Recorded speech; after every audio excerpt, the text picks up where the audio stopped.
While I was busy preparing for the Rand Easter show, I was having a little dig in my cupboard because NAG asked us to run a PC building workshop at the show. And while I was in there, I found a little piece of gold.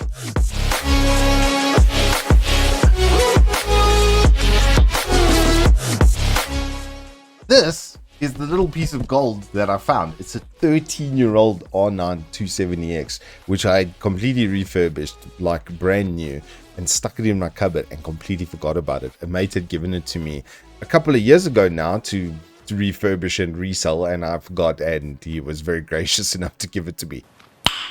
Nice. Now, the cool part of all of this is I also had another mate's PC in for repair, which had an RX 470, which is the kind of spiritual successor to it, and came out about 3 years later. And in that time, they effectively doubled the performance. So you'd expect every 3 years to get then another doubling in performance, because that was the rate we were used to buying graphics cards at, and it had been their sort of ancestral progression. Probably from, I think before that it was even more. We were getting like 250% in a 3-year period, but it had maintained that rate. So because I've got a test bench and these things were actually still working, I ran a couple of 3D Mark tests to get a retrospective on how far we've come. Starting off with Firestrike, what we actually need to see, this number is supposed to be 4 times this number over here. But it's only a 3x because the 3070 Ti came out in 2021. So we're actually being robbed, is basically the TLDR, because it literally basically doubled between these two. Okay, it's a little bit under double, call it a 1.8x fine or a 1.9x fine.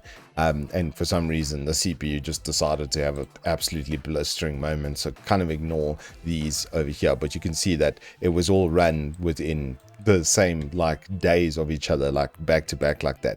And if we go down here to graphics card, this had a whole 2 gigs worth of video memory on the R9 270X, and then the RX 4070. This was the 8 gig version over here, and you can see the temperature that this was running at. As I said, it basically like brand new, and these are closer to what we kind of see on a day-to-day basis. This said not approved on it, even though it was the latest version of the driver, so I don't know why. But yeah, anyway, this was an approved driver for this one at least. But you can see the clock speeds, how much those have improved. The memory didn't kind of go up a bunch, but this is multiplied out multiple times sort of thing. But these were very similar sort of memory profiles, so it was the core that was producing this kind of result. And this not being a full 4x, this should be 240 fps over here, and this should be 200 over here, means that we got robbed, and we actually didn't go as far as we used to go. The scaling used to be clearly better, and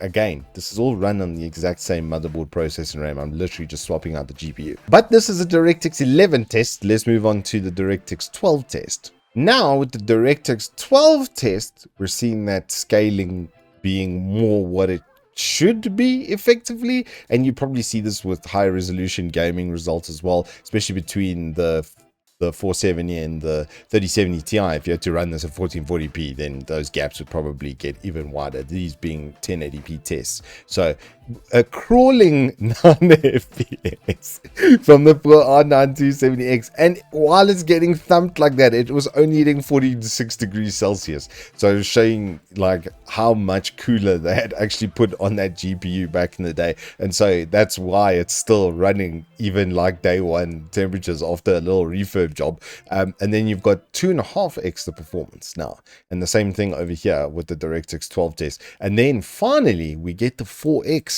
improvement that we were hoping to see from the 3070 Ti. So effectively TLDR is yes, but also no, but still yes. What? So what have we learned yet today? Sapphire made unbelievably robust cards. These are both their Nitro kind of editions. Before that, I mean, what was this called? Vapor X. There we go. With this R9 270X, and my mate's a mad lad for keeping it like super pristine. I mean, even the box on this, as I'm looking at it on camera there, it's pretty good, dudes. Big shout out to my favorite Dave Madonti for sharing that and giving me this GPU so I can do some cool retrospective stuff as well with it. And then the RX 4070, I mean, that thing's been basically thumped for 10 years and a bit of thermal paste, and it carries on. The fans on that one, I won't lie, are starting to sound a little bit rough, but it has been in use basically the entire 10 years, a lifetime. And then our big fancy 3070 Ti, 320 watts it needs to draw. You need a lot more power supply to get to that level, but it still does a 4x improvement.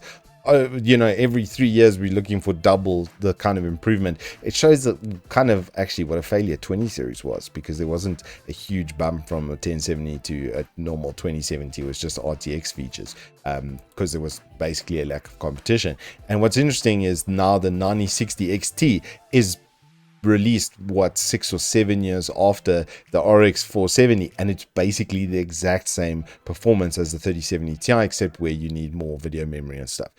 But if you have an old graphics card that you want to refurb and perhaps sell, I'm probably going to offer that as a service. You ship it over to me, I give it a good clean but new thermal paste. We've also got the RTX pads now, which we can replace your thermal pads if it's like a higher end card, like a 3080 Ti or something like that. It would be good to do that, because then you could probably get 10 years worth of usage out of that graphics card. At the end of its warranty, I would just do that anyway, just open it up and give it a clean and a fresh set of thermal paste so it's not dry, then Gundy's flip-flop. And on that bombshell, this has been a fun little retrospective of old gaming graphics cards that I found lying around my studio. If you have enjoyed this, please hit us up with a like and subscribe, and I will see you on the flip side.